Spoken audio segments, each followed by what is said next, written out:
La Bibliothèque nationale de France. La philosophie du quotidien entre à la bibliothèque avec un cycle de conférences dont la première édition est consacrée au thème du corps, décliné dans tous ses états. Aujourd'hui, la philosophie du sport par Isabelle Queval. Bonjour, je suis Isabelle Queval, je suis ravie de vous retrouver pour cette conférence sur le thème « Bouger », du souci de soi au corps augmenté. Alors, je vais commencer par 2 séries de contextualisation pour permettre de comprendre ce que j'appelle la révolution du corps. Alors, qu'est-ce que cette révolution du corps ? On va d'abord voir les 3 points qui sont à l'écran, donc une mutation anthropologique, la production de soi, et normes et processus de subjectivation. Alors, qu'est-ce que c'est qu'une mutation anthropologique ?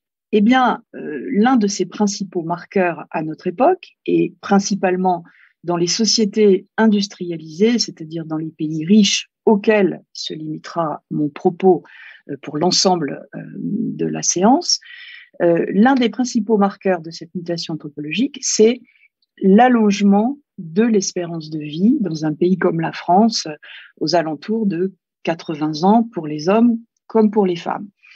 On a dit qu'une petite fille sur 2 née en l'an 2000 avait une chance de devenir centenaire, et on voit de plus en plus dans l'actualité, notamment sportive, des individus effectuer des performances à des âges très avancés, au-delà de 70, de 80, voire de 100 ans, comme on le verra tout à l'heure.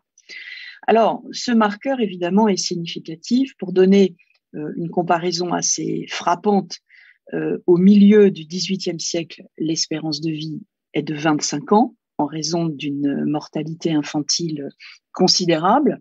Et donc, cet allongement de l'espérance de vie amène évidemment une différence de perception pour chacun d'entre nous de son existence, de sa profession, de sa vie conjugale, affective, amicale, sociale, professionnelle. C'est pas du tout la même chose de se projeter dans une existence à 40 ou 50 ans, comme c'était encore le cas au début du XXe siècle, et de se projeter dans une existence possiblement aux alentours de 80 ans. En outre, cet allongement de l'espérance de vie s'accompagne d'une perception et d'une expérience d'un corps en bien meilleur état, c'est-à-dire d'un corps confortable. Vivre vieux et très vieux, c'est une chose.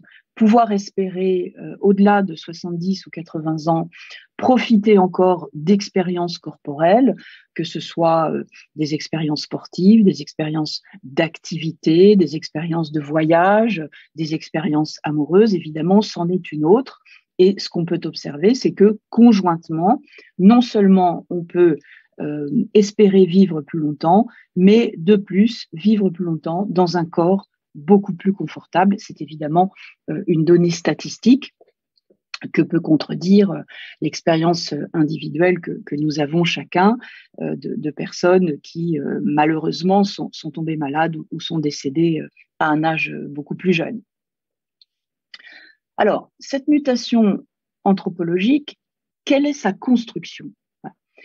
Ce qu'on peut dire, c'est qu'on a observé, et l'analyse est maintenant connue, en particulier développée par Marcel Gauchet, depuis la deuxième partie du XXe siècle, ce qu'on appelle un recul des grandes transcendances ou un recul des grandes idéologies ou un effacement des grandes idéologies, c'est-à-dire principalement politiques et religieuses, qui structuraient autrefois les sociétés et en particulier structuraient les individualités, les personnalités. Voilà. On essaie autrefois, dans le cadre d'un apparentement à une famille ou une communauté qui participait, on va dire, d'une vie politique ou d'une vie religieuse beaucoup plus affirmée qu'aujourd'hui. Et d'une certaine manière, les individus devaient, au cours de leur existence, en quelque sorte, se hisser au niveau de ces idéologies collectives, devaient construire leur identité en rejoignant ces identités collectives, donc principalement religieuses, le christianisme en particulier dans notre société, mais aussi politique, le communisme, le fascisme, pourquoi pas le syndicalisme, qui autrefois donc permettait de consolider, on va dire, l'identité individuelle. Ce qu'on a observé suite au recul de ces grandes transcendances ou de ces grandes idéologies après la Seconde Guerre mondiale, c'est d'une part l'essor de ce qu'on appelle l'individualisme, alors non pas l'individualisme au sens de l'égoïsme, hein, comme on le dit souvent, mais l'individualisme au sens où nous nous pensons désormais en termes d'individu et d'individualité. Voilà.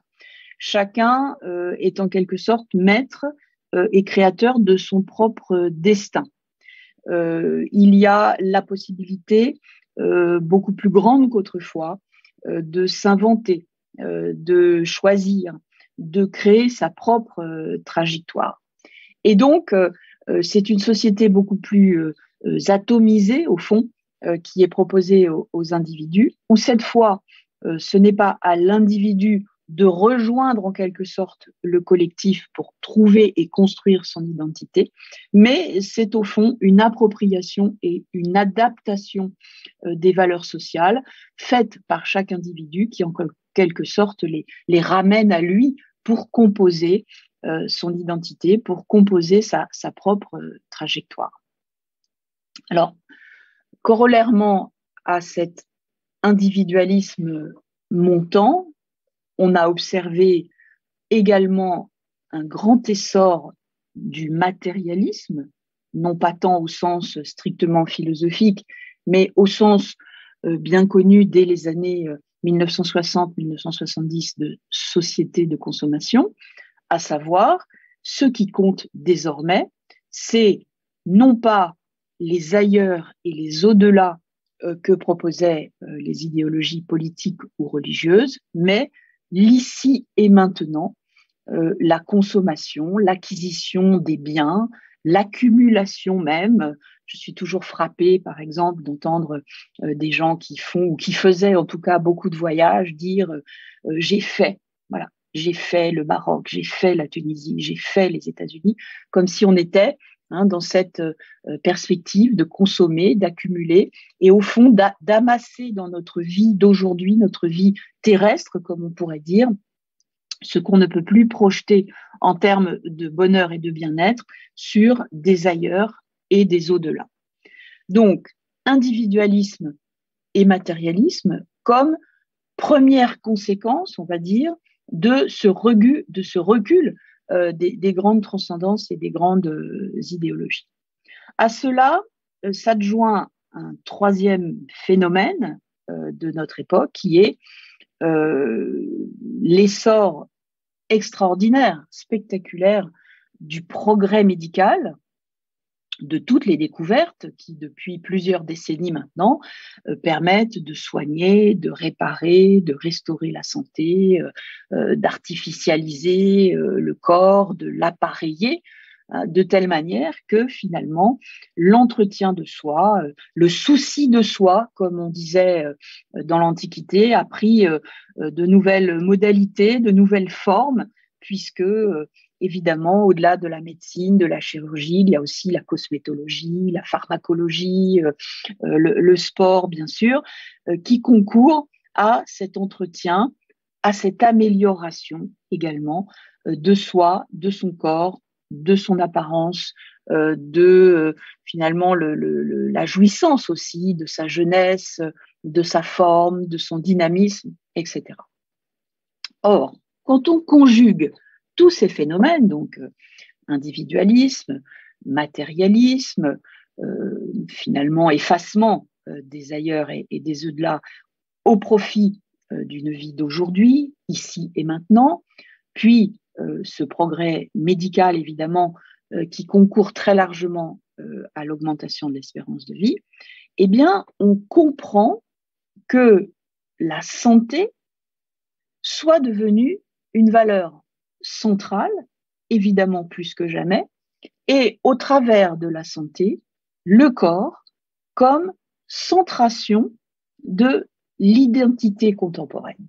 Centration de l'identité contemporaine. C'est-à-dire qu'autour du corps se développent des enjeux existentiels, pour commencer, évidemment, des enjeux aussi médicaux, économiques, de société, qui font du corps aujourd'hui le centre, le lieu où s'organise au fond la construction de l'identité contemporaine.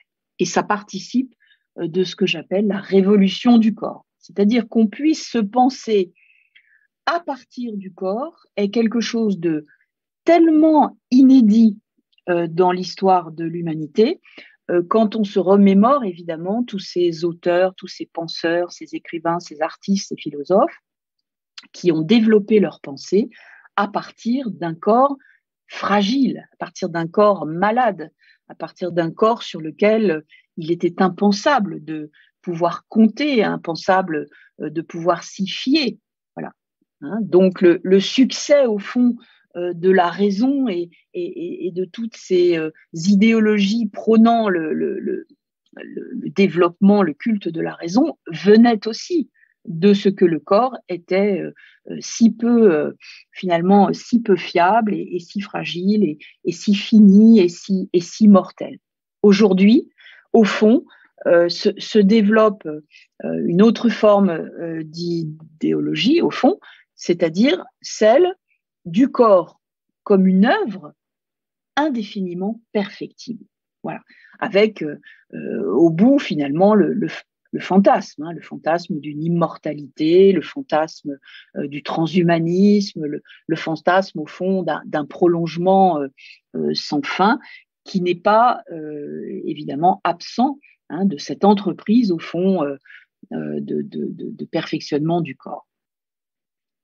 Alors, le deuxième point, évidemment, qui caractérise cette révolution, c'est que puisque ces moyens nouveaux, inédits, sont à notre disposition, plus ou moins facilement évidemment, et plus ou moins directement s'il s'agit de moyens médicaux sophistiqués, mais disons à disposition d'une partie de l'humanité, s'entretient, là encore, l'espoir, voire le fantasme, jusqu'à l'irrationnel, d'une production de soi.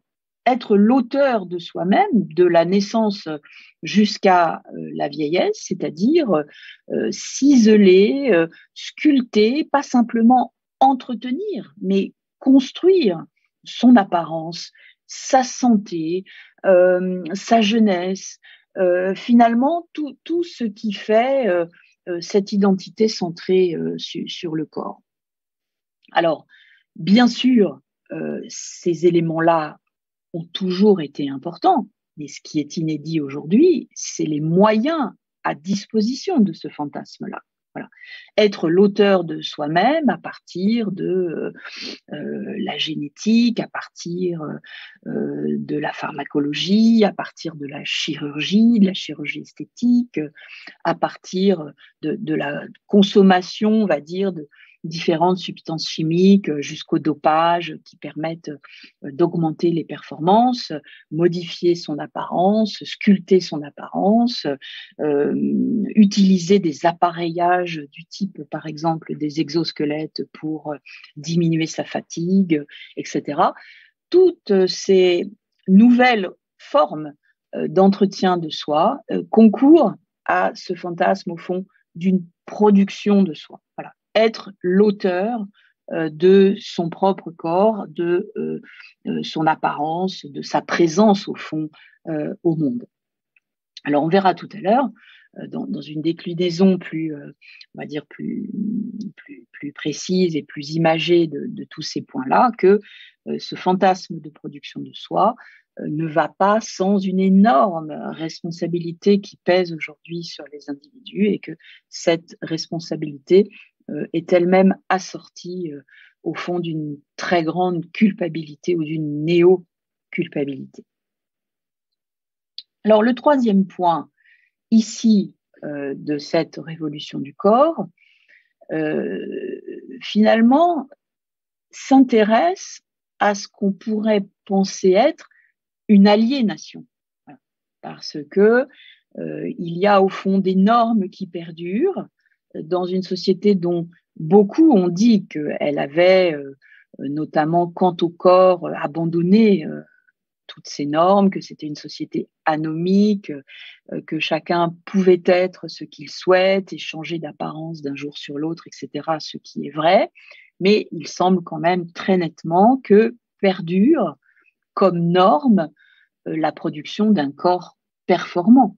Et donc l'idée que ces dictates corporels, comme on dit parfois, sur la minceur, sur l'apparence, etc., soient finalement générateurs d'aliénation. Alors, ce qui me paraît plus subtil que ce jugement, que ce verdict, c'est l'idée que, comme il est bien question de notre existence dans ce processus de construction du corps, il est question de notre santé, il est question de notre mort, il est question de notre finitude, eh bien, il y a une appropriation très forte qui est faite par les individus de ces normes. Au fond, elles deviennent miennes. C'est bien de mon existence dont il s'agit. Et ce qu'on observe, c'est donc un processus d'appropriation, qu'on appelle aussi un processus de subjectivation, par lequel les normes, les dictates, au fond, concernant le corps, eh bien, je me les approprie en tant qu'individu, je les fais miens, c'est bien de mon corps, de mon existence, de ma santé, de ma finitude dont il est question.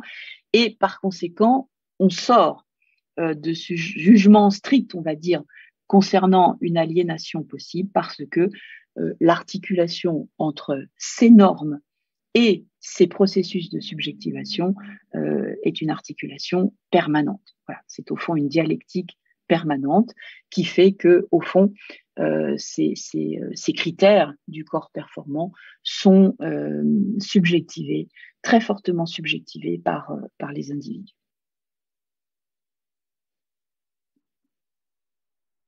Alors, dans un deuxième temps, afin de continuer à bien contextualiser ces processus, on va s'interroger sur plusieurs éléments qui sont dans le titre de la diapo qui est à l'écran. Rationaliser l'humain, c'est un grand projet, notamment du 19e siècle, dont nous sommes les héritiers. L'idée de perfectibilité, c'est le siècle d'avant, c'est-à-dire le 18e siècle, le siècle des Lumières, le surgissement de cette idée-force de l'homme perfectible. Le mythe de Prométhée, c'est celui qui, dans l'Antiquité, attire notre attention sur l'usage de la technique par l'humain faible ou affaibli, ou oublié au fond par Épiméthée, la technique, les arts, venant ici compenser et nous dire qu'au fond, l'être humain est un être de compensation, né en quelque sorte en situation de handicap, comme on dirait aujourd'hui, et amené à compenser et à augmenter ses forces par le biais de la technique. Quatrième formule, cette médecine prométhéenne, c'est celle qui penserait régler, apporter des solutions techniques, médicales à l'ensemble des problèmes humains. Alors, pour développer ces différents points, voici un petit schéma. Alors, ce petit schéma est absolument cardinal pour comprendre comment s'établit la science et en particulier ce qu'on va appeler donc les sciences humaines au XIXe siècle. Ce petit schéma, au fond, traverse également l'œuvre de Michel Foucault qui a bien sûr beaucoup écrit sur le corps, l'assujettissement des corps et au fond la construction des identités à partir du corps. Mais avant d'expliquer ce petit schéma, je voudrais revenir donc sur cette idée de perfectibilité qui est une idée maîtresse de la deuxième partie du XVIIIe siècle. L'idée de perfectibilité, elle est principalement apportée par Rousseau, et par Rousseau quand il nous dit que deux qualités au fond séparent l'homme de l'animal, la pitié et la perfectibilité. Seuls les humains sont capables de ces deux qualités, en particulier, dit Rousseau, avec les connaissances éthologiques en matière animale de son époque, parce que, à la différence de l'animal, l'être humain évolue tout au long de son existence, alors que l'animal, au fond, sait en quelques jours ou en quelques semaines tout ce qu'il a besoin de savoir pour le restant de son existence. Et puis aussi la perfectibilité, parce que au sein d'une population humaine, on observe une infinité de différences, une infinité d'individualités, alors, selon Rousseau, que au sein d'une population animale, les différences sont infimes. Et donc, on comprend déjà que Rousseau entend la perfectibilité comme une capacité de transformation qui existerait donc chez l'homme au cours de son existence et qui n'existe pas chez l'animal. Alors, ce qu'il faut bien comprendre, c'est que si le terme de perfectibilité est aujourd'hui familier pour nous, parce qu'on a beaucoup, évidemment, entendu dans notre existence que nous étions perfectibles, que nous pouvions améliorer tel ou tel point de notre performance scolaire, sportive, etc. Il faut comprendre qu'au XVIIIe siècle, c'est une idée qui est absolument subversive. L'idée de perfectibilité est subversive sur trois plans. D'abord, elle est subversive sur un plan.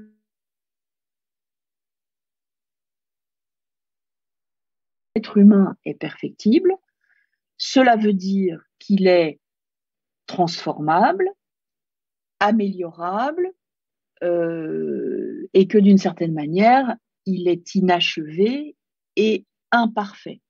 Et donc, l'idée de perfectibilité s'oppose à l'idée de perfection qui a dominé dans l'époque qui précède la philosophie des Lumières. Bon.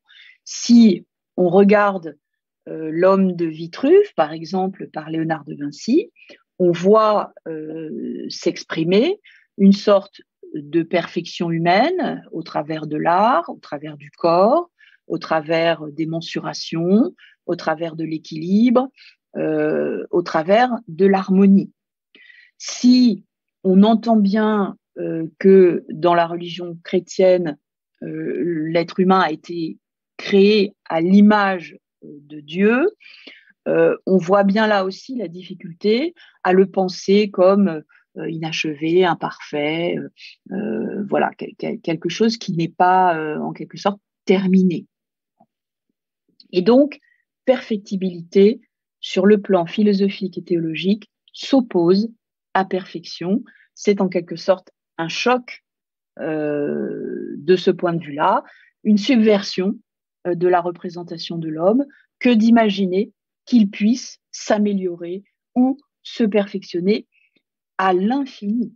Parce que je rappelle là, sans développer, que l'idée d'infini elle-même est une idée récente, en tout cas qui a pris une valeur récente au XVIIIe siècle, dans la mesure où toute la physique ou l'astronomie qui a précédé depuis l'Antiquité jusqu'à la fin du Moyen-Âge valorisait bien davantage l'idée de fini, c'est-à-dire d'un monde fini, c'est-à-dire d'un monde achevé et en quelque sorte parfait.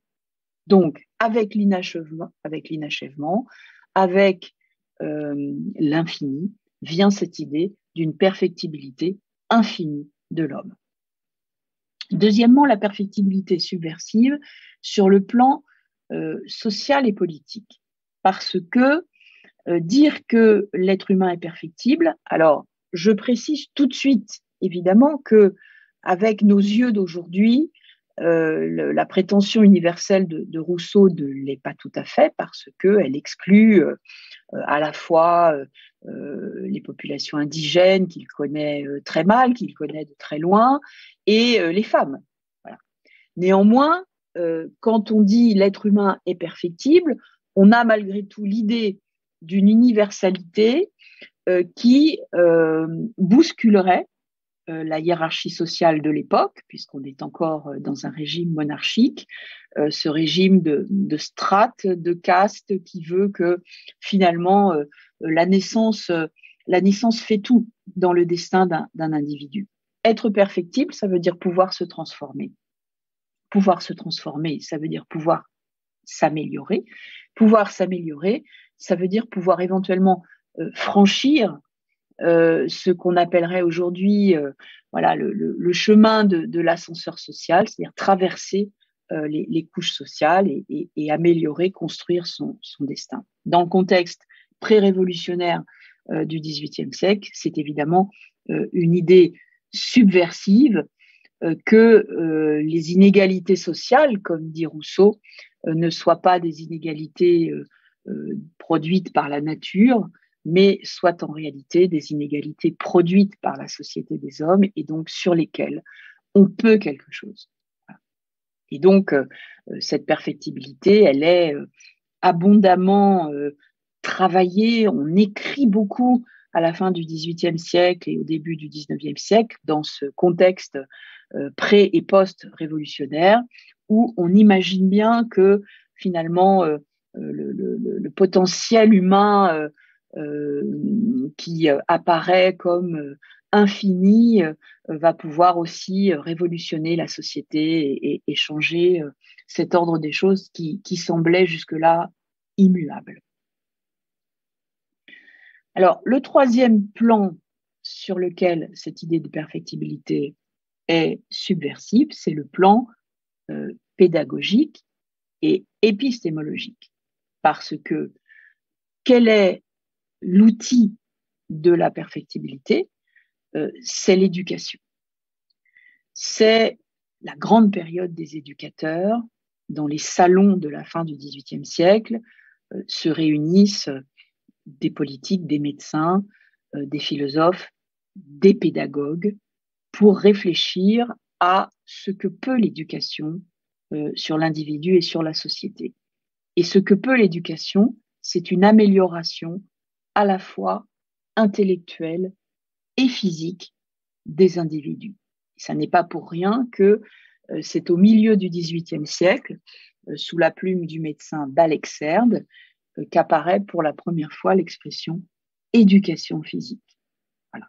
On pressent bien que si l'individu est améliorable, s'il est éducable, si tout individu est éducable, eh bien, il faut pour le coup développer l'éducation, universaliser l'éducation, démocratiser l'éducation. Ça ne sera pas fait tout de suite, bien évidemment. On est là dans le registre des idées, mais dans ce registre des idées, l'éducation apparaît comme l'outil de la perfectibilité et la perfectibilité apparaît comme la condition de possibilité de l'éducation.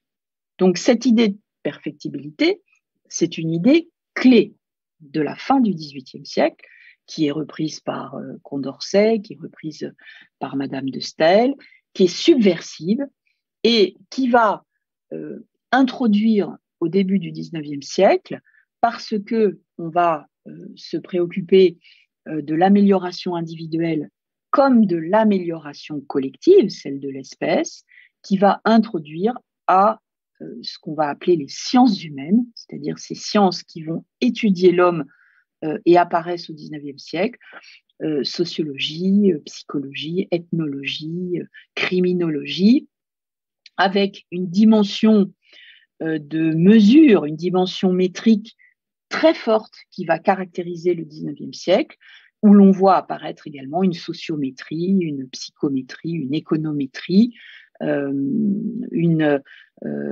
anthropométrie.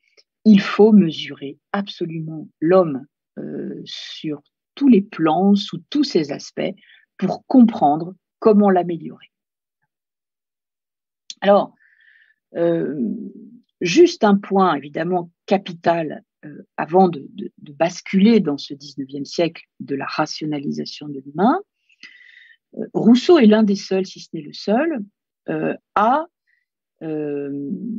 entendre la perfectibilité véritablement comme une transformation possible, tandis que ses contemporains l'entendent comme la capacité de progrès. Alors certes, c'est une capacité de progrès, mais Rousseau nous dit et nous alerte sur le fait que cette transformation possible est aussi une capacité de déclin, une capacité de dégénération, on va dire au XVIIIe siècle, et on va dire au XIXe siècle, de dégénérescence.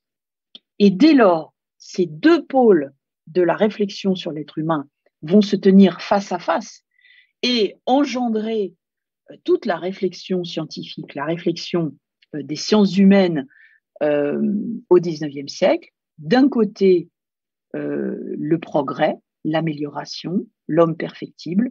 De l'autre, la crainte, l'effroi même devant la possibilité de la dégénérescence. Ce qu'il faut bien comprendre, c'est que on ne pensait pas jusque-là l'être humain transformable à ce point. À partir du moment où l'on admet cette idée qu'il est transformable, qu'on peut le cultiver, que la décence ne fait pas tout, eh bien, il faut admettre également, dit Rousseau, qu'on puisse le transformer vers le mieux, comme le transformer vers le pire. Et c'est la raison pour laquelle, au XIXe siècle, les sciences humaines vont s'attacher à définir d'une part ce que c'est que l'homme normal. Par exemple, un scientifique comme Adolphe Quetelet, un scientifique belge, consacre l'ensemble de son œuvre à déterminer ce que c'est que l'homme moyen, l'homme normal, mais ceci dans le but, d'une part, de comprendre ce qui peut l'améliorer, d'autre part, d'éviter absolument ce qui peut le faire dégénérer. Progrès et dégénérescence sont un couple au fond de notions qui dialoguent ensemble au travers des sciences humaines qui vont se développer dans le courant du XIXe siècle. Alors venons-en maintenant à ce petit schéma. Il montre comment fonctionnent au fond ces sciences et comment jusqu'à nous vont fonctionner ces sciences. Le premier souci, c'est de pouvoir ici connaître. Il faut connaître. Pour pouvoir améliorer, pour pouvoir éviter de dégénérer, il faut connaître. Donc on lance un processus de connaissance avec l'apparition de toutes ces sciences humaines. Pour connaître, il faut des outils. Et ces outils, développés par les différentes sciences, vont permettre de rationaliser ce que l'on étudie. L'homme individuel, l'espèce, le travailleur, le sportif, ce qu'il mange, l'effort qu'il fait. Voilà. Donc il faut des outils pour rationaliser. Une fois qu'on a utilisé ces outils, on est en mesure de procéder à des classifications. Voilà des catégories. Les hommes forts, les hommes faibles, les ordinaires, les extraordinaires, ce que mange l'ouvrier anglais, ce que mange l'ouvrier français. Et donc, on procède à des classifications. Qu'est-ce qui se passe quand on a obtenu ces classes, ces catégories? Eh bien, on va pouvoir procéder à un travail de normalisation. Qu'est-ce que c'est qu'un travail de normalisation? Ben, c'est l'application de politiques publiques, de politiques de prévention de l'hygiène publique, d'opérations éventuellement médicales, alimentaires, dirigées à l'intention de telle ou telle catégorie de la population. À l'issue de cette opération de normalisation, on est en mesure d'améliorer la connaissance qu'on a des individus. Et le processus peut repartir. Trouver de nouveaux outils pour rationaliser, établir à l'issue de cette rationalisation des classifications, des catégories, à partir desquelles il est possible de normaliser, c'est-à-dire d'appliquer des politiques de normes, normatives, puis ensuite d'en tirer de nouvelles connaissances et ainsi de suite.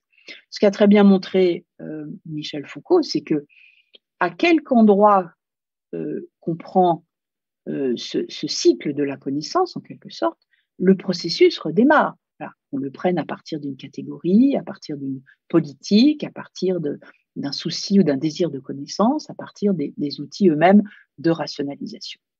Alors, ce qui est intéressant ici, c'est de voir que, au final, il y a en quelque sorte deux sorties à ce processus, à partir du moment où on en est à cette étape donc de normalisation.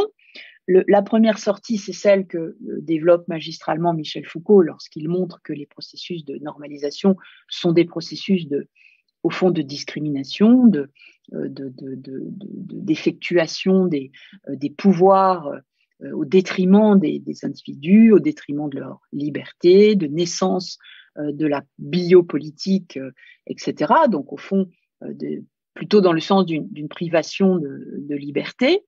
Et c'est ce qui va, au fond, arriver à une partie de l'anthropologie du XIXe siècle, lorsqu'on la voit dériver à la fin du XIXe siècle vers une discrimination et une hiérarchisation des races humaines, vers une théorisation du racisme, vers voilà, des classifications humaines qui se prolongeront au début du XXe siècle, où sont produits les malheureux zoos humains, par exemple, jardins d'acclimatation, des choses comme ça.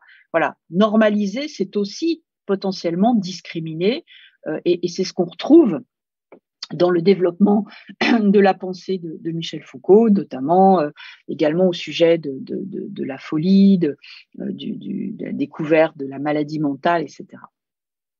Alors, il y a une deuxième sortie qu'on peut envisager aussi à ce cycle de la connaissance, celle qui est proposée par exemple par Marcel Gauchet, Gladys Swain dans leurs ouvrages sur la maladie mentale, justement, qui montre que une fois qu'on a classifié les individus, on peut aussi mener au jour leur existence et leur proposer des dispositifs de soins, des dispositifs de démocratisation du soin, de leurs différences, de leur handicap, de leur folie.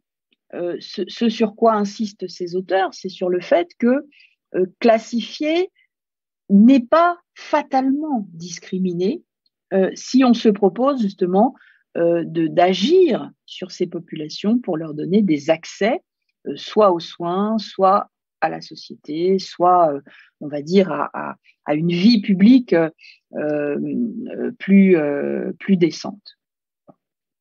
Donc, c'est intéressant d'avoir en face à face, au fond, les deux sorties possibles de ce cycle-là.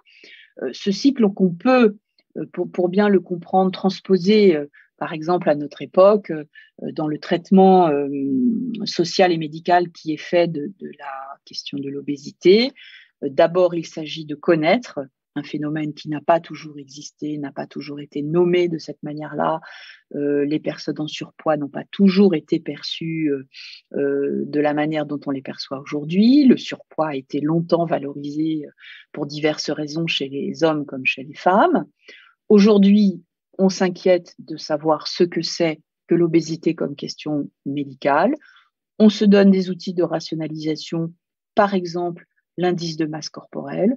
On produit à l'issue de cette rationalisation des classifications maigres, minces, normales, surpoids, obésité, obésité morbide, etc. À l'issue de quoi on va pouvoir proposer des politiques à l'intention de ces populations, des politiques à l'égard de ce qu'on appelle aujourd'hui une épidémie d'obésité. Donc ce cycle-là est finalement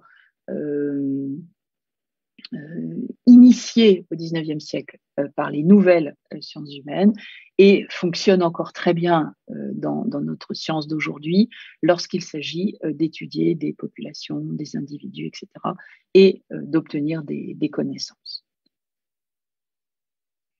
Alors, j'en viens maintenant à 3 points actuels qui résultent de ce processus du XVIIIe et du XIXe siècle. Tout d'abord, une médicalisation de l'existence qui a pour corollaire un effacement du sujet. Alors, médicalisation de l'existence, ça veut dire que dans le souci qu'on a de rationaliser l'humain, la médecine, de par ses progrès spectaculaires que j'ai cités tout à l'heure, a pris une place considérable dans nos existences. Elle est devenue indispensable. Elle s'est elle-même rationalisée au point, finalement, comme on l'observe trop souvent, de se déshumaniser. Et cette déshumanisation met en avant un effacement du sujet, c'est-à-dire de la personne en tant que totalité, de la personne, voilà, en tant que personne morale, en tant que personne capable de liberté, de vouloir, etc. Là, c'est un premier phénomène, notamment mis en évidence par Roland Gori et Marie-Josée Delvolgo dans un ouvrage qui s'intitule « La santé totalitaire, essai sur la médicalisation de l'existence », où ces deux auteurs mettent très bien à jour ce phénomène de rationalisation croissante, de médicalisation croissante de notre existence, que j'appelais également dans le titre une médecine prométhéenne, eh bien, qui engendre un effacement du sujet. Deuxième conséquence très proche au fond de ce phénomène-là, cette rationalisation par le biais aussi de la connaissance médicale a pour effet une réification du corps, c'est-à-dire que le corps est transformé en choses qu'on découpe. L'autopsie, la dissection, c'est la grande affaire du XIXe siècle. Certains médecins ont pratiqué jusqu'à 30 000 dissections dans leur carrière. Et finalement, cette étape dans l'histoire de la médecine nous propose un corps qui est davantage réifié aujourd'hui, qui est un corps découpé, qui est aussi ce qu'on pourrait appeler un corps ouvert. Voilà. Un corps ouvert dont on connaît mieux l'intérieur, dont on connaît mieux l'intimité, dont on connaît mieux des mystères qui sont longtemps restés cachés à tous, même aux médecins. Et donc, cette réification du corps, elle s'accomplit en miroir, et ça n'est pas contradictoire, d'une psychologisation croissante des conduites. C'est-à-dire qu'on a aussi tendance à notre époque à tout expliquer par la dimension psy. Voilà. Nous sommes beaucoup plus attentifs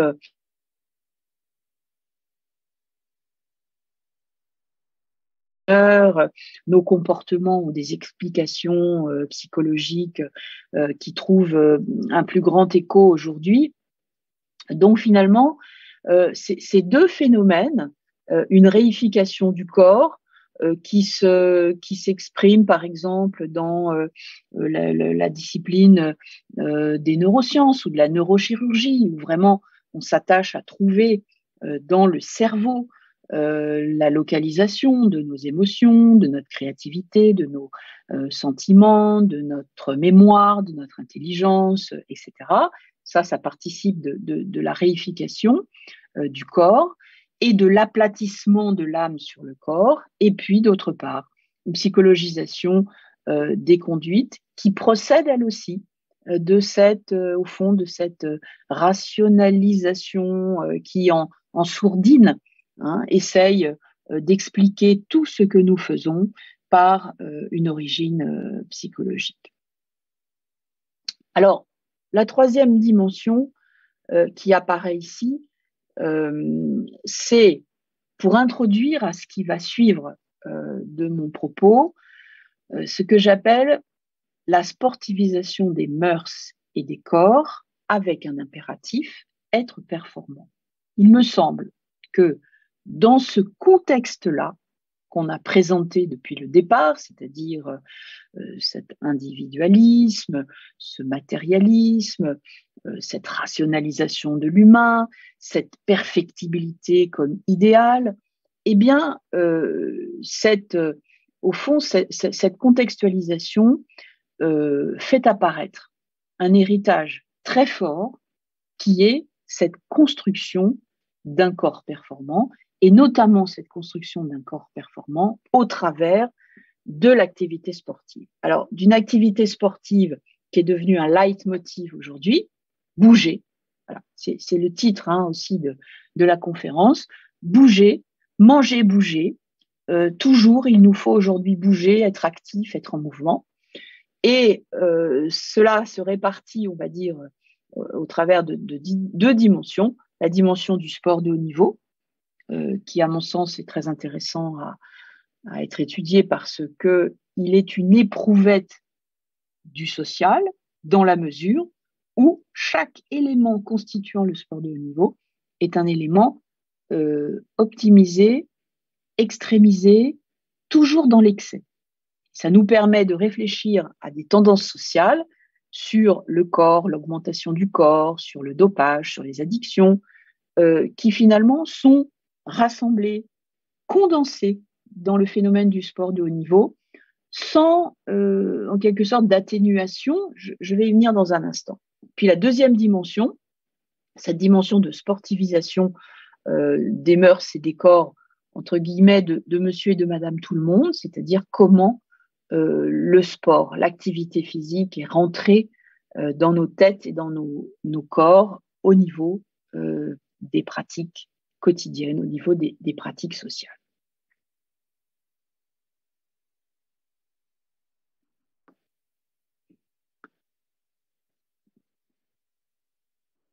Le sport de haut niveau peut donc apparaître comme un laboratoire expérimental du dépassement de soi humain. On est bien situé là dans l'héritage de la perfectibilité des Lumières. Il est le lieu de l'optimisation maximale de la performance, maximale parce que dans le sport de haut niveau, tous les paramètres sont optimisés.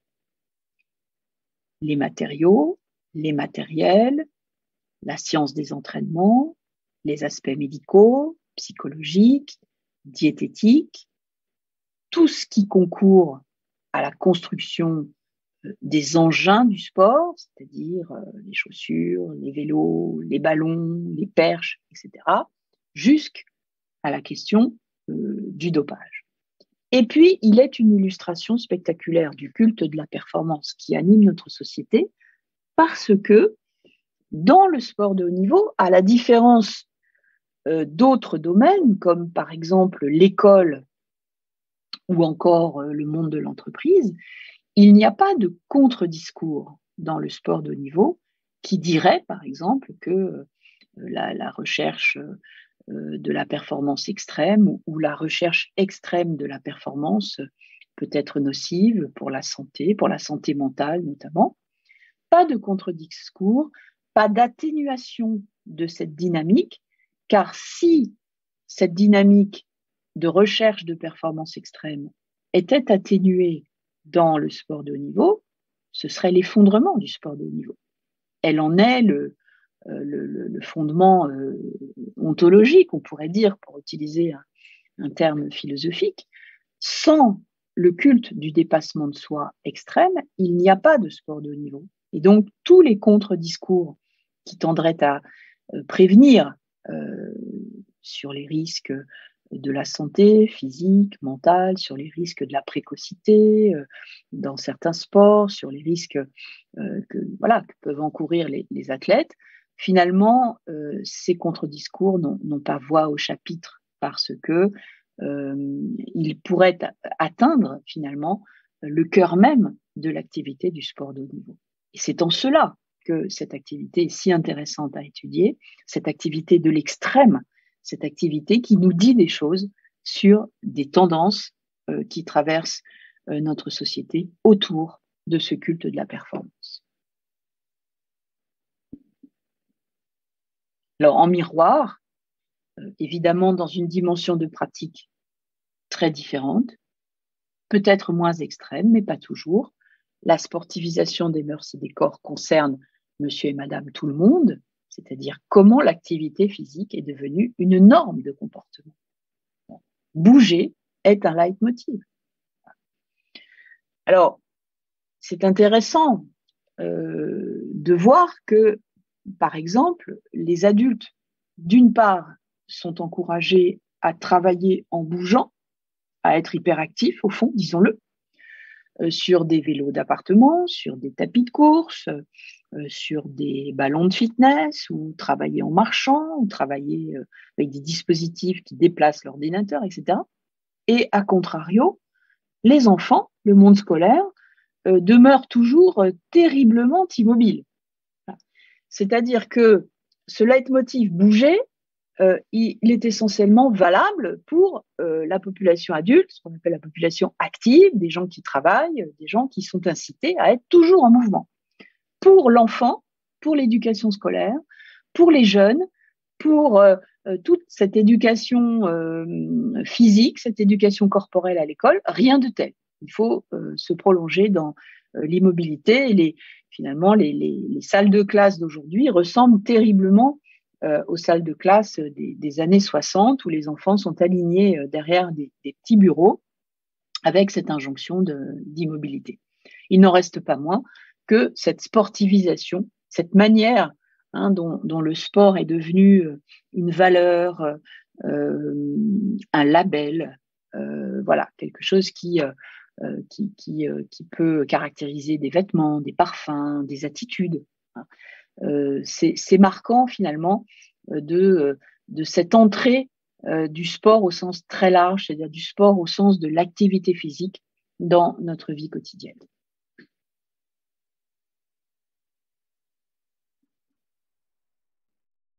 On a parlé au début de production de soi, et donc cette production de soi passe pour certaines personnes par finalement cet entretien quotidien, cette inscription dans les salles de sport, dans les salles de fitness, ces pratiques corporelles devant des miroirs souvent, pour regarder les effets de l'effort sur son corps, l'accroissement musculaire, l'utilisation des réseaux sociaux montre aussi aujourd'hui que l'on s'entraîne, que l'on transpire, qu'on est en maîtrise de soi, on est en contrôle, on est capable de fournir cet effort qui va nous rendre responsables au fond de notre apparence. Voilà. Le corps au travail, lui aussi, est valorisé. La notion de contrôle de soi et de son existence est valorisée dans nos sociétés. Et donc, c'est ce qu'on peut observer dans ces différentes pratiques, au fond, qui se sont énormément démocratisées et qui participent de ce fantasme de produire son corps. À l'extrême de ce processus, l'excès, voilà, l'excès total, c'est-à-dire le bodybuilding, le culturisme, le comptage au millimètre de ce que fait le corps, de ce que peut le corps, de la modification journalière du corps, de chaque millimètre de muscle, avec tout ce vocabulaire qu'on connaît.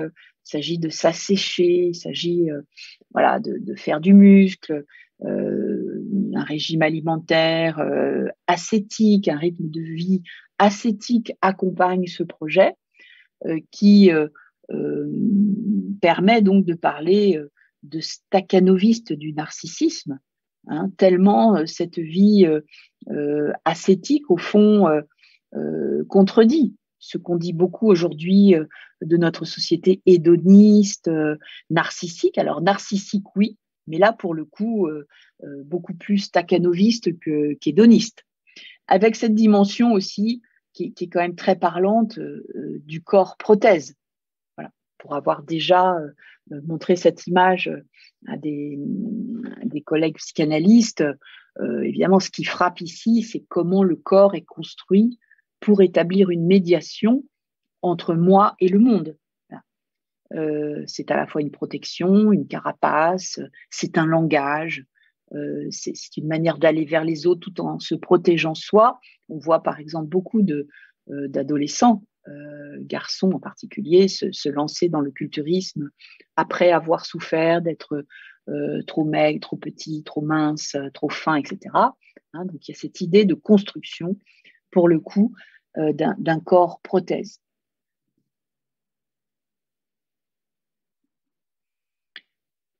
Alors, une dimension que j'ai brièvement évoquée tout à l'heure, qui est celle de la correspondance entre une plus grande responsabilité de soi dans l'entretien et la construction de sa santé, de son apparence, de sa forme, etc., corollaire d'une néo-culpabilité, ou on pourrait dire d'une culpabilité néo-chrétienne, dans le sens où une sorte de jugement dernier nous attend quant à nos comportements, quant à ce que nous aurons fait tout au long de notre existence, de notre corps, ce que nous aurons mangé, bu, les efforts que nous aurons pratiqués, etc. J'avais été très frappée il y a quelques temps par l'un des slogans de la lutte contre l'alcoolisme qui disait « Votre corps se souvient de tout ». Cette espèce de processus cumulatif qui appelle un jugement dernier. Votre corps se souvient de tout, c'est en quelque sorte transposer le jugement appliqué à l'âme et à notre comportement moral à ce qui se passe au niveau du corps et à notre comportement physique. Alors, moral et physique, bien sûr, mais là, pour le coup, votre corps se souvient de tout, veut dire vous avez un corps capital, un capital corps, toute votre existence est un processus cumulatif qui va générer soit de la maladie, soit de la pleine santé, soit l'allongement de votre espérance de vie, soit le raccourcissement, et au fond, vous en êtes responsable, et donc vous en êtes aussi coupable. Et ce processus-là est lié à ce que j'appelais tout à l'heure un processus de subjectivation, à savoir, je m'approprie les normes, les modèles, les contraintes aussi de ce corps performant. Et si je ne parviens pas, au fond, à cette pleine santé et à cette longévité, c'est complètement de ma faute. Hein, c'est que je n'ai pas respecté les innombrables injonctions qui nous sont procurées chaque jour dans les médias, dans la presse spécialisée, etc. Alors, autre dimension évoquée tout au début, ce nouvel imaginaire du vieillir. Voilà. Alors, bien sûr, la personne qui est à l'écran est exceptionnelle, à plus d'un titre. Son âge, sa pratique physique, tous ses records, son histoire aussi, puisque c'est quelqu'un qui se met au sport, à la course à pied à l'âge de 89 ans seulement, après avoir perdu sa femme. Donc, c'est une histoire tout à fait atypique.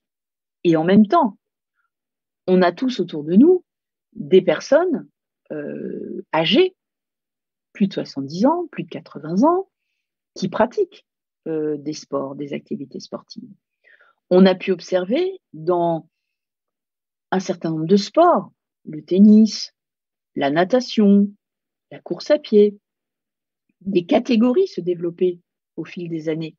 Les plus de 60 ans, les plus de 65 ans, les plus de 70 ans, de 75 ans, de 80 ans.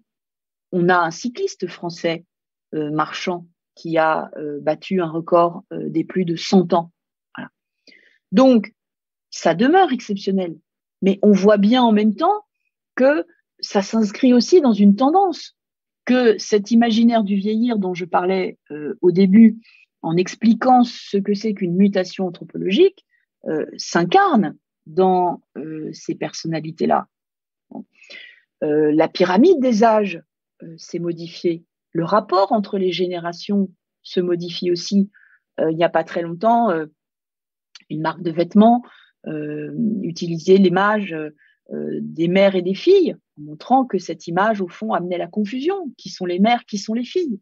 parce qu'elles se ressemblent, parce que 20 ou 25 ans d'écart aujourd'hui, ça ne sépare plus la jeunesse et la vieillesse, c'est encore la jeunesse. Quand on regarde l'autoportrait de Léonard de Vinci à l'âge de 60 ans, on a devant soi un vieillard. On a l'impression qu'il a 100 ans avec les critères d'aujourd'hui. On a l'impression que c'est la personne qui est à l'écran. Bon.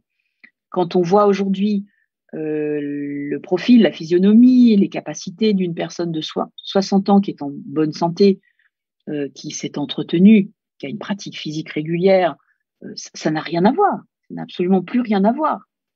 Même quand on regarde plus proche de nous le visage des sportifs, par exemple, des rugbymen, des footballeurs des années 40-50, les gens de 25 ou 28 ans de cette époque-là paraissent beaucoup plus vieux que les gens de 25 ou 28 ans d'aujourd'hui. Donc quelque chose s'est modifié, voilà, qui relève aussi de cette révolution du corps, de cette révolution de la santé, et qui produit donc ce nouvel imaginaire, cette nouvelle projection de soi.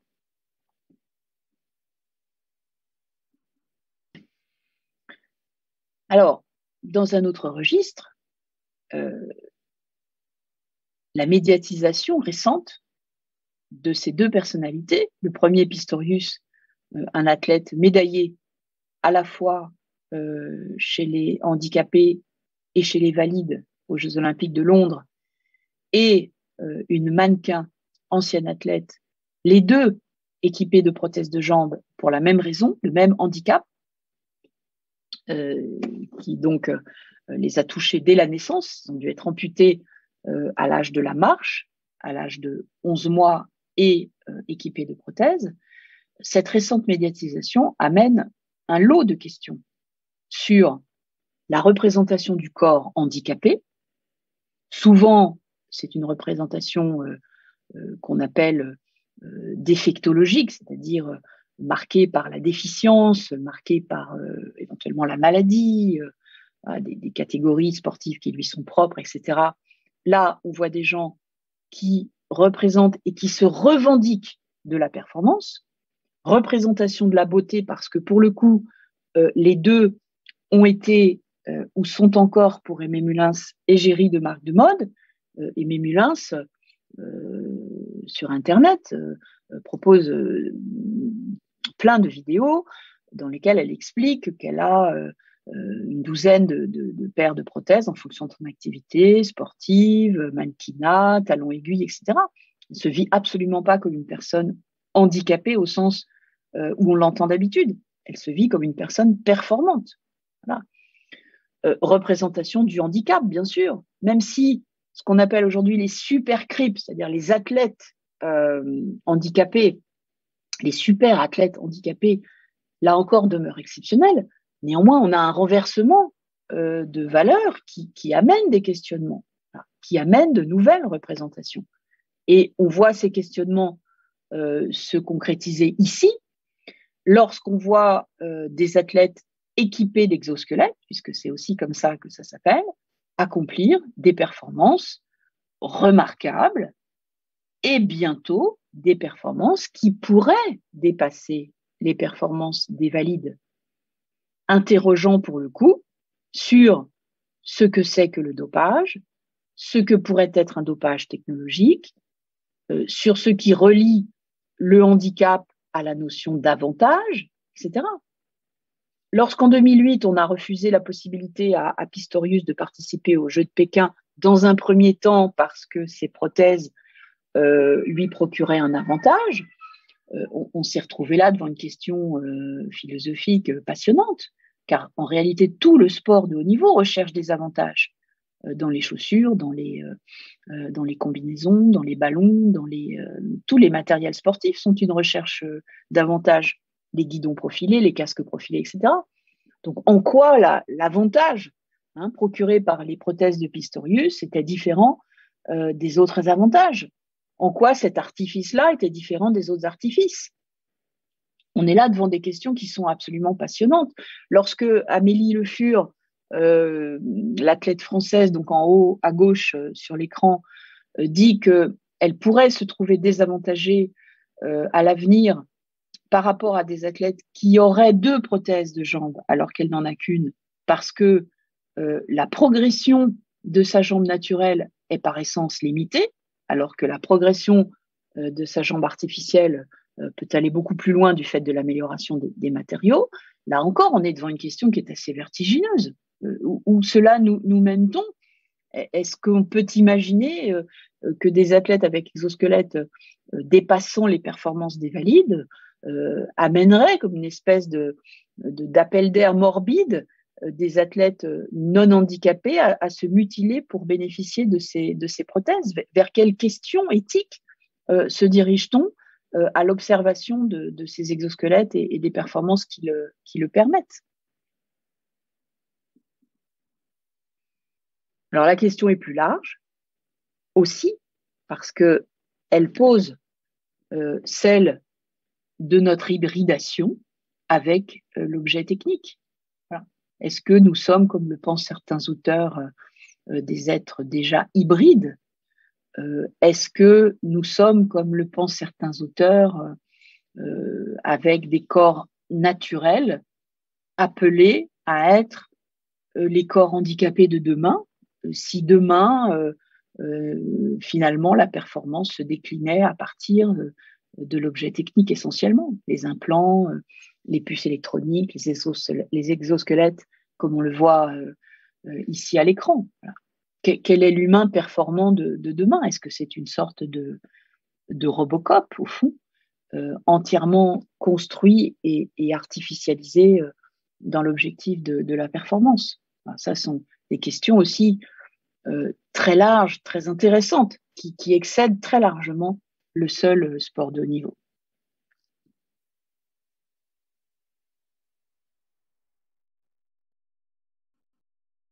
Alors ici, on est dans un autre registre de performance, mais toujours questionnant par rapport au corps. Les performances d'artistes dans le body art, que ce soit l'artiste australien Stellark ou Orlan, que l'on voit au centre de l'écran, posent un certain nombre de questions à la représentation du corps. Est-ce qu'on cherche à se produire soi en faisant ce que l'on veut de son corps?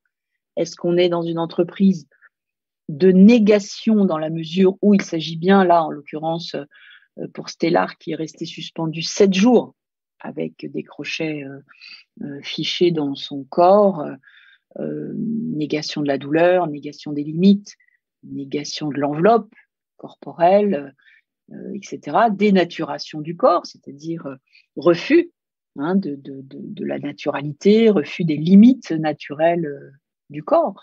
On voit chez Orlan, qui est au milieu, donc la volonté de redessiner sa silhouette et son corps en implantant sous la peau des petits objets de silicone qui peuvent créer des cornes, des crêtes, etc. Donc là encore, la question est adressée au corps contemporain, à ses contours, voilà, à la manière dont on va pouvoir se le représenter à l'avenir dans son rapport constant avec la technique.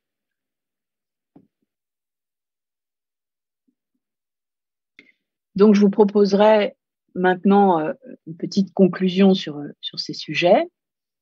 Il s'agit bien ici, au travers de toutes ces questions, de penser l'identité humaine alors que changent, alors que se modifient les références à l'entité corporelle. Je disais tout à l'heure que le 19e siècle avait été en quelque sorte un cap au cours duquel la multiplication des dissections, des autopsies avait permis de pénétrer à l'intérieur du corps, les mystères du corps, et d'en faire en quelque sorte un corps ouvert. Autrefois, l'identité individuelle était quasiment superposable à l'entité corporelle. Aujourd'hui, dans cette dimension de corps ouvert, avec la possibilité d'interchanger les organes, d'implanter des organes artificiels, faire des transplantations, de modifier par la chirurgie un certain nombre d'aspects, de greffer des parties du corps capitales comme les mains, le visage, etc. Il est difficile de dire que l'identité individuelle est directement superposable à l'entité corporelle. Quand tout est interchangeable, qu'est-ce qui perdure de notre identité? Qu'est-ce qui perdure, on pourrait dire, de notre moi dans cette interchangeabilité? Et donc, ça fait penser au paradoxe du bateau de Thésée développé par l'écrivain Plutarque. Thésée veut réparer son bateau, il en change toutes les pièces. Une fois que toutes les pièces du bateau ont été changées, que le bateau a été réparé, est-ce que c'est toujours le même bateau ou est-ce que c'est un autre bateau? Et nous sommes, d'une certaine manière, au seuil de ce paradoxe du bateau de Thésée concernant l'identité humaine et, au fond, une forme d'interchangeabilité du corps humain. Est-ce que, à l'apoptose biologique que nous connaissons déjà, qui est la mort programmée des cellules comparable à la chute des feuilles pour que nous puissions tout simplement vivre, apoptose biologique qui fait que nous changeons aussi dans le temps entre l'âge de 5 ans et l'âge de 30 ans et l'âge de 50 ans. Bien sûr, nous avons de grandes modifications qui s'opèrent. Est-ce qu'à cette apoptose biologique va se joindre une apoptose technique ou technologique qui signifierait la caducité programmée des organes ou des objets techniques qui composent le corps? Voilà ce qu'on peut imaginer ou réfléchir avec certains aspects de cette réflexion qui demeurent des aspects de science-fiction, sauf pour les transhumanistes qui pensent qu'on va accéder à ces dimensions-là, même si ça reste de l'ordre de l'imagination ou du fantasme, ce sont néanmoins des questions qui me semblent intéressantes par rapport à cette recomposition, à cette révolution du corps, comme je disais au début, et à cette nécessité aujourd'hui de penser l'identité humaine d'une manière nouvelle, avec de nouvelles données éthiques, une vigilance particulière, une vigilance éthique particulière. Voilà. Je vous remercie, c'est terminé pour aujourd'hui et je l'espère à très bientôt. Merci pour votre attention. Au revoir. Vous venez d'écouter un podcast de la Bibliothèque nationale de France. Retrouvez les conférences, rencontres et créations de la BNF sur toutes les plateformes de podcast ainsi que sur le site bnf.fr.